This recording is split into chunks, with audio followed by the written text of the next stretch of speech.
afternoon, almost evening. In these days of socially distancing, it makes it easy when it only takes a few of us to walk in here instead of all 115 Cox members. I want to welcome you to the end of session press conference. Obviously, unique General Assembly, both being the 100th General Assembly as well as the fact that we lost about 6 weeks in the middle for the COVID pandemic. I do think, and I want to say a big kudos to the members of the House for the work that we've done over the past 3 weeks. Obviously, we've got a variety of different pieces of legislation across the finish line in the last 3 weeks.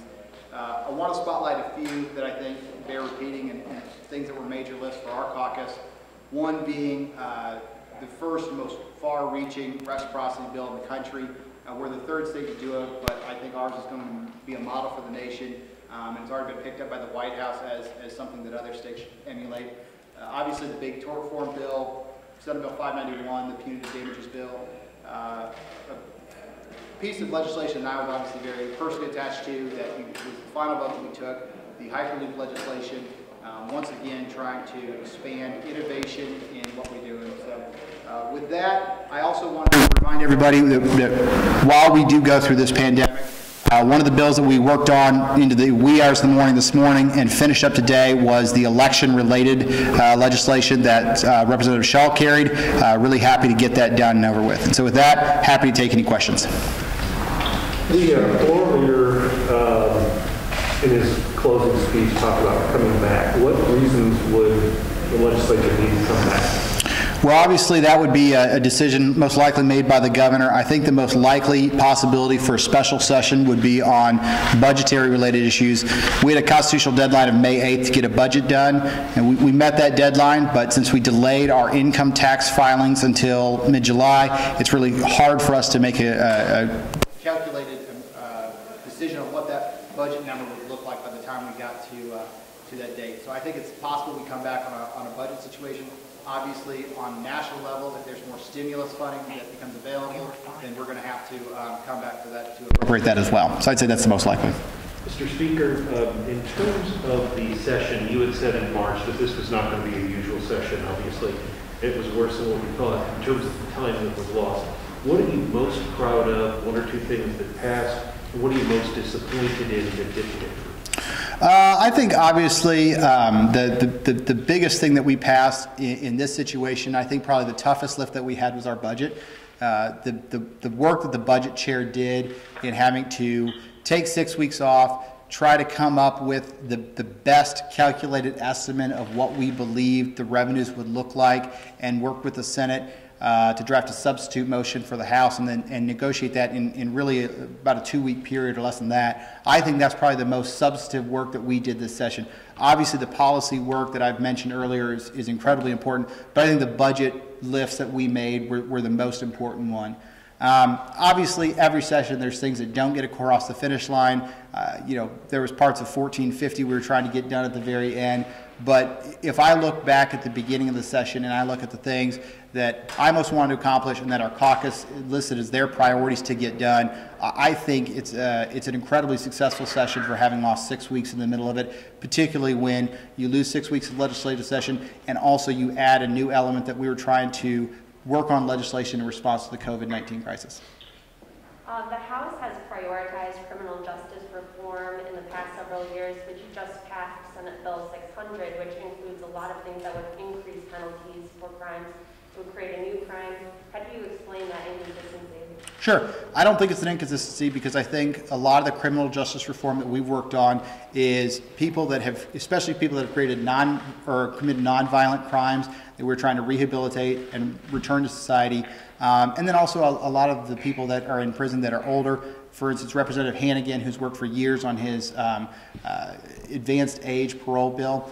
But I think in situations like the Senate bill or House Bill 600 that you are talking about, we've obviously got a big issue with fentanyl in the state of Missouri and some of the armed criminal action that we're trying to combat. That type of violent crime, I think, is something that we've tried to be really laser focused on. But some of what was expanded into a dangerous felony would include just conspiracy to commit. Like that wouldn't even necessarily be taking action. to commit a crime. Sure, but obviously with the crime rates that we saw in both St. Louis and Kansas City, when we worked with the prosecutors and the law enforcement in those areas, those were the things that they came back to us and said, we need these types of things so that we can get some of the most dangerous offenders off the streets. One of the criminal justice champions in the House, Shamed Dogan, has said, locking people up longer doesn't actually make the streets safer.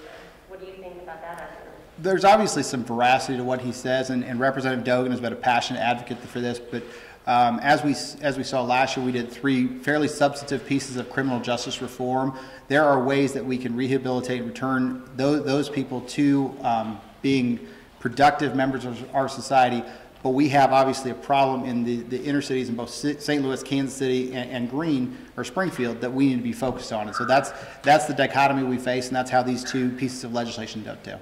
Mr. Speaker, you passed the $6 billion supplemental, and today you passed the absentee for COVID. So it would be a gross overstatement to say that you did nothing for the COVID-19, but I'm sure that your counterparts in the minority are going to come out here and say that should have been the sole focus, and you shouldn't have been doing stuff on redistricting or feral hogs or whatnot.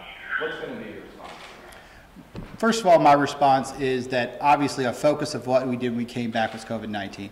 Certainly the budget and certainly the time that we took off while we were all with our families trying to make sure that we all stayed safe.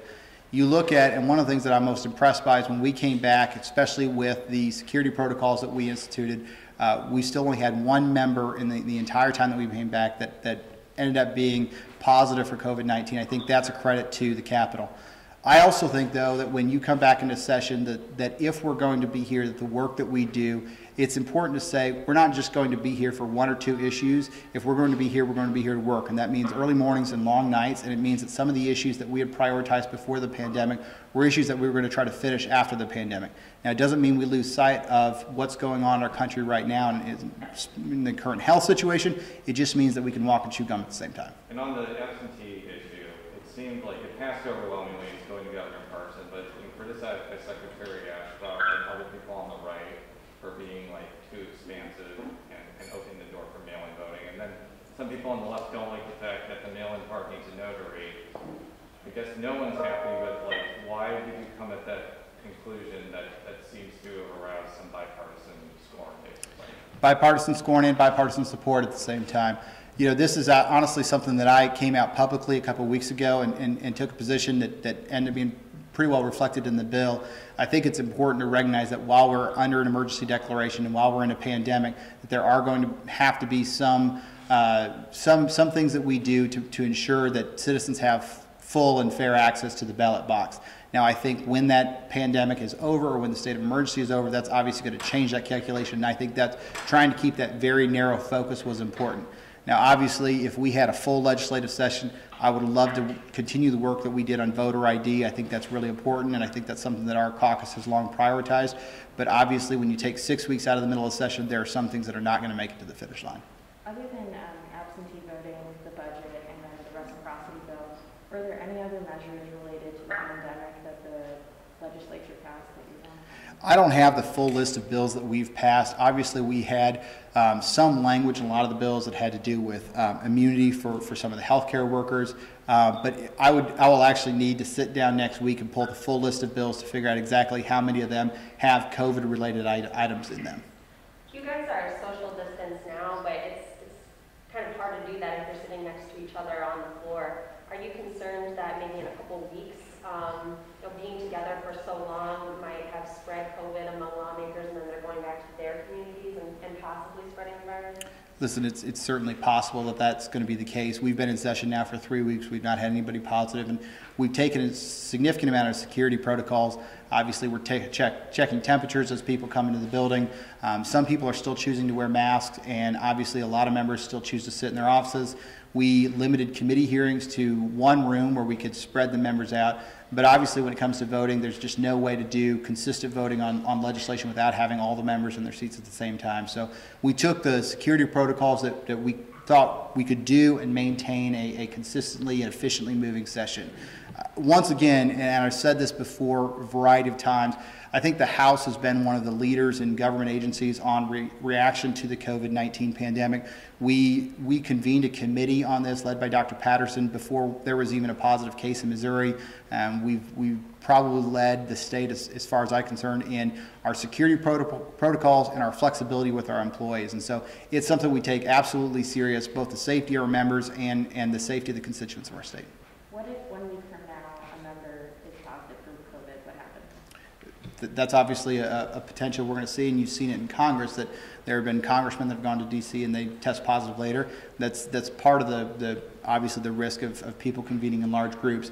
The work that we did here today, I think, was important enough that the legislatures made the decision that they were going to go ahead, come to the building, do the work, and we understand the risks involved. Is there a plan in place to alert the other members if a member has COVID?